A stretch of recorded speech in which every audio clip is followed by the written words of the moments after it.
बार फिर से बांग्लादेश की यूथ जो है वो सड़कों पर निकल आई है, लेकिन अब की बार उन्होंने मोहम्मद यूनुस के घर के गेट घेरा तंग कर लिया है।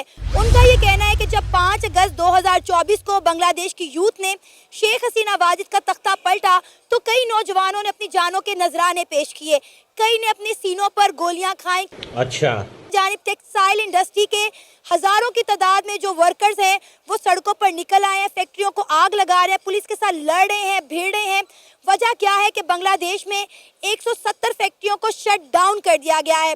40,000 से ज्यादा जो लोग हैं वो बेरोजगार हो चुके हैं। इस वक्त बांग्लादेश की सूरत हाल आउट ऑफ कंट्रोल हो चुकी है।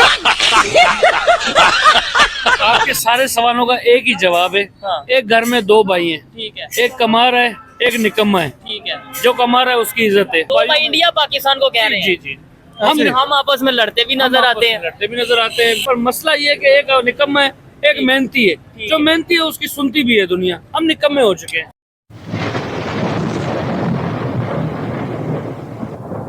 नमस्कार दोस्तों, क्या हाल है। होप करता हूँ कि आप ठीक होंगे और स्वागत करता हूँ आपका हिंदुस्तान डॉट में। दोस्तों, थोड़े महीने पहले ही बांग्लादेश में मोहम्मद यूनुस की गवर्नमेंट बनी है और यूनुस की गवर्नमेंट बनते ही बांग्लादेशी इंडिया के सामने जहर उगलने लगे थे और पाकिस्तान को अपना दोस्त बताने लगे थे। लेकिन दोस्तों, अब यूनुस गवर्नमेंट के सामने बांग्लादेश में बहुत बड़ा प्रोटेस्ट होने लगा है, क्योंकि यूनुस गवर्नमेंट आने के बाद बांग्लादेश की काफ़ी सारी टेक्सटाइल इंडस्ट्री बंद हो गई है और तेजी से बेरोजगारी बढ़ने लगी है। दोस्तों, इस बात से पाकिस्तानी बहुत परेशान है, क्योंकि उनको डर है कि यूनुस की गवर्नमेंट गए तो पाकिस्तान का खेल भी बांग्लादेश में खत्म हो जाएगा और फिर से इंडिया का गेम चालू हो जाएगा। तो दोस्तों, वीडियो में आगे देखते हैं इस टॉपिक पे पाकिस्तानी पब्लिक के रिएक्शन। अगर आप नहीं हैं तो पहले चैनल को सब्सक्राइब कर लीजिए और वीडियो को अंत तक देखें। बांग्लादेश की जो यूथ है, बांग्लादेश का जो स्टूडेंट तबका है वो एक बार फिर से बहुत बड़ी तादाद में सड़कों पर निकल आया है। लेकिन एक दफ़ा जब वो 5 अगस्त को निकले तो उनका एजेंडा ये था कि उन्होंने शेख हसीना वाजिद का तख्ता पलटना था। लेकिन अब वही यूथ, वही स्टूडेंट तबका एक बार फिर से बाहर निकल आया है। मोहम्मद यूनुस के घर के बाहर जो है धरने दे रहे हैं, प्रोटेस्ट कर रहे हैं। उनकी डिमांड ये है कि जिन स्टूडेंट ने शेख हसीना वाजिद का तख्ता पलटा, जो लोग मारे गए और जो लोग जो है वो शदीद किस्म के जख्मी हो गए, उनका इलाज नहीं करवाया जा रहा। क्या कहना चाहेंगे आप इस सारे मामले पर? देखिए, जब 1971 में जब बांग्लादेश बना था, पाकिस्तान से अलहदा हुआ, तो शेख हसीना वाजिद के ये जो तख्ता पलट था, इसके पीछे जो वजूहात थी ना, वो यही थी कि उस वक्त 1971 से जो लोग बांग्लादेश जिसे कहते हैं कि हमारी जंग आज़ादी थी पाकिस्तान के अगेंस्ट, उसमें जो लोग शामिल थे उनकी फैमिलीज़ जो थी उनको नवाजा जाता था। उनका आप ये कह लें कि उनको एक स्पेशल स्टेटस जो है वो नो डाउट के हर नेशन में वो लोग जो आज़ादी की जद्दोजहद में शामिल होते हैं या जो जंग में शामिल होते हैं उनको उनका एहतराम किया जाता है, उनको उनके साथ स्पेशल ट्रीटमेंट जो है वो किया जाता है। अब ये जो स्टूडेंट्स इन्होंने भी जाहिर बात है ये कहा था कि हमने 2 आज़ादियाँ ली हैं। 1971 में हमने पाकिस्तान से ली थी और सेकेंड 5 अगस्त 2024 को हमने शेख हसीना रिजीम से ली थी। अब ये वही एक्सपेक्ट कर रहे थे कि जो कि 71 में हुआ था कि उसके बाद जो अवामी लीग के जितने भी लोग थे वो आला पोस्टों पे चले गए, उनके जो लवाहिकीन थे वो आला पोस्टों पे चले गए, गवर्नमेंट की तरफ से उनको बहुत ज़्यादा नवाजा गया, वो इंडस्ट्रियलिस्ट सेटअप में आ गया, वो ब्यूरोक्रेसी में आ गए। वो लोग के जो हकीकी मानों में ब्यूरोक्रेसी के काबिल भी नहीं थे, जो सिविल सर्विस के काबिल भी नहीं थे, उनको भी नवाजा गया सिर्फ गवर्नमेंट की तरफ से। और दूसरी बात ये थी कि उस वक्त वो लोग जो कि इंजर्ड थे, जो ज़ख्मी थे, उनको बेहतर सहूलियात दी गई थी जितना उस वक्त हालात जो थे, जो मुमकिन था, जो उनके नुकसानात हुए थे, माली नुकसानात थे, जानी नुकसानात थे, उनका अजाला किया गया था।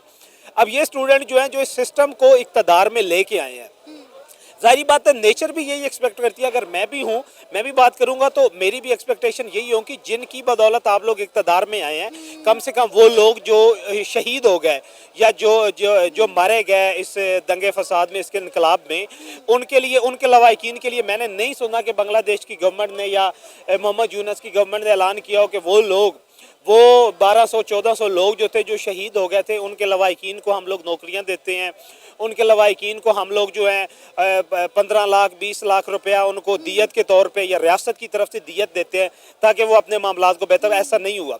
और दूसरा इस पर जुल्म, बड़ा सितम ये हुआ कि वो लोग जो कि ज़ख्मी थे उनको किसी किस्म का कोई इलाज मुआवजे की सहूलत जो है वो भी मुयसर नहीं थी। वो हॉस्पिटल जो कि रियासत के बेहतरीन हॉस्पिटल थे। रियासत की तो ये जिम्मेदारी थी ना कि उन लोगों को एक स्पेशल स्टेटस दिया जाता, स्पेशल ट्रीटमेंट दिया जाता। उनके घाव अभी तक नहीं भरे, जो कि 5 अगस्त वार्ड के बाहर हम कॉरिडोर में हमारे नौजवान पड़े हुए हैं जिन्होंने सीनों पे गोलियां खाई हैं, बाजू पे गोलियां खाई हैं, उनकी आंखों में गोलियां लगी हुई हैं और उनका इलाज ही नहीं करवाया जा रहा। वो लोग दर्द से चीख रहे हैं और वहाँ पे कोई उनकी आवाज़ सुनने वाला नहीं। और इस वक्त बहुत बड़ी तादाद में जो है स्टूडेंट मोहम्मद यूनुस के घर के बाहर पहुँच गए हैं, प्रोटेस्ट कर रहे हैं। जिस तरह शेख हसीना के घर के ऊपर उन्हें धावा बोला, तो उस तरह मोहम्मद यूनुस के घर पर धावा बोलने की कोशिश की जा रही है, उनके घर में घुसने की कोशिश की जा रही है। देखिए, इसमें एक्सटर्नल फैक्टर्स भी हैं। इनकलाब के बाद फिर एक इनकलाब होता है, ठीक हो गया। आपका हमेशा एक आपकी जो हुकूमत की तब्दीली होती है ना, ये इल्म सियासियात में जो एक कॉन्सेप्ट आया था ना इलेक्शन का, ये बड़ा मैं कहता हूँ कि माइंड ब्लोइंग कॉन्सेप्ट था कि रियासतों को या हुकूमत की तब्दीली जो है ना वो वोट के ज़रिए, अवामी राय के ज़रिए की जाए तो वो एक लंबे अरसे तक चलती है। ये जो इनकलाब होते हैं, इन इनकलाब को मैनेज करना, वो ऐसे जो थर्ड वर्ल्ड के हमारे कंट्रीज़ होते हैं उनके लिए इनको मैनेज करना बड़ा मुश्किल होता है। और फिर ऐसी कमज़ोर लीडरशिप आप देखें ना कि इनमें से मोहम्मद यूनुस कोई सियासी रहनुमा तो नहीं था ना। अब इनके पास कोई भी ऐसा बंदा नहीं है अभी मौजूदा सेटअप में जिसकी बांग्लादेश मेजॉरिटी में, आप ये कह लें कि मेजॉरिटी, आप इवन के 50% भी कह लें कि कोई भी, आप 30% कह लें वोटिंग में, कोई भी ऐसी मेजॉरिटी, कोई भी ऐसा बंदा नहीं है जिसके राय का एहतराम करें, जिसकी बात को माना जाए, जो कि कौम को मुत्तहिद कर सके, वो कोई भी नहीं। हॉस्पिटल की सिचुएशन आपने ये देखिए कि चेयर्स तक नहीं है, स्ट्रेचर्स नहीं है, वहाँ पे बेड नहीं है। लोगों को जो इंजेक्शन या ड्रिप्स वगैरह लगी हुई हैं वो हाथ से पकड़ के वहाँ पे बगैर स्टैंड के उनके लवाकिन जो उन्होंने लगाया हुआ है। तो अब ये इस तरह के मामलात सबसे पहला करना ही यही चाहिए था। मौजूदा जो आपका इनकलाबी सेटअप है कि नहीं, उन लोगों को बेहतर ट्रीटमेंट देना चाहिए था, उन्हें नवाजना चाहिए था, उनके वो जो एहसास मरूमी थी, उनके जो नुकसानात थे उनका अजाला करना चाहिए था। लेकिन इन्हें ये लगा कि हमने हसीना रजीम से निजात हासिल कर ली है, तब पूरे का पूरा बांग्लादेश जो है, पूरा बांग्ला हमारे साथ है। लेकिन ऐसा नहीं है। उसकी रीज़न ये थी कि इनकलाब जो होता है ना, इनकलाब मेजॉरिटी की फेवर से नहीं आता, वो गोली की सरकार से या वो जुल्म और तशद्दुद से, बर्बरियत से आता है। तो वो एक मखसूस तबका होता। अब ये कह लें कि स्टूडेंट 20 से 40 हज़ार थे, वो 20 से 40 हज़ार स्टूडेंट जो आप ये कह लें कि वो 1 से 1.5 लाख घरानों की नुमाइंदगी कर रहे थे। 1 से 1.5 लाख घराने के साथ अगर आप ये कह लें कि उनके साथ कनेक्टेड 5 से 10 घर थे, तो मैक्सिमम 8 से 10 लोगों की नुमाइंदगी कर रहे थे। और बांग्लादेश में जो इलेक्शन होता है तो वहाँ पे इलेक्शन में कम से कम 12 से 14 लाख वोट जो है वोटर वोट कास्ट करते हैं और उसके बाद जो गवर्नमेंट आती है। अच्छा, ठीक है। तो दोस्तों, यह था पाकिस्तानी पब्लिक का रिएक्शन। यह मोहम्मद यूनुस भी अमेरिका का पपेट है और इनको यह नहीं पता कि गवर्नमेंट कैसे काम करती है, लेकिन अमेरिका ने अपने फायदे के लिए इनको पकड़ के बैठा दिया है। और यह जोकर पावर में आते ही इंडिया के सामने जहर उगलने लगा है और पाकिस्तान को अपना दोस्त बताने लगा है। लेकिन यह जोकर को यह नहीं पता कि बांग्लादेश को कैसे चलाया जाए, क्योंकि इनकी गवर्नमेंट आने के बाद बांग्लादेश की काफ़ी सारी टेक्सटाइल इंडस्ट्री बिल्कुल बंद हो गई है और अब फिर से लोग रोड पे आ गए हैं क्योंकि उनका रोजगार चला गया है। और ऊपर से अमेरिका ने भी अब बांग्लादेश को धोखा दे दिया है। ट्रंप गवर्नमेंट आते ही बांग्लादेश की सभी एड रोक दी है, तो लगता है अब जोकर की गवर्नमेंट भी ज़्यादा देर तक टिकने वाली नहीं है। तो बस दोस्तों, आज के वीडियो में इतना ही। यह था पाकिस्तानी पब्लिक का रिएक्शन। अगर आपको यह वीडियो पसंद आया है तो वीडियो को लाइक शेयर कर दीजिए और चैनल को सब्सक्राइब करना मत भूलिए। थैंक यू, मिलता है नेक्स्ट वीडियो में।